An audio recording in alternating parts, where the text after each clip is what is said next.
अहिल्यानगर जिल्ह्यात तुकाराम मुंढेंच्या कारवायांचा धसका. भेसळीवर कारवाई होताच दूध, पनीर, खवा गायब.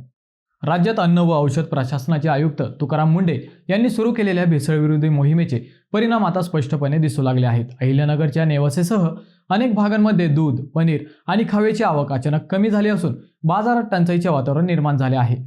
गेल्या काही दिवसात दूध संकलन केंद्रे, हॉटेल्स आणि विविध ठिकाणी झालेल्या कारवायांमुळे भेसळयुक्त पदार्थांचा पुरवठा करणाऱ्यांमध्ये मोठी खळबळ उडाली आहे. अनेक ठिकाणी दुधाचा पुरवठा कमी झालाय, त्यामुळे पनीर आणि खवा मर्यादित प्रमाणात उपलब्ध होत असून ग्राहकांना अधिक पैसे मोजावे लागत आहेत. या घडामोडींमुळे एक मोठा प्रश्न उपस्थित झाला आहे. जर कारवाईनंतर लगेचच टंचाई निर्माण होत असेल तर याआधी बाजारात मोठ्या प्रमाणात भेसळयुक्त दूध आणि दुग्धजन्य पदार्थांची विक्री होत होती का?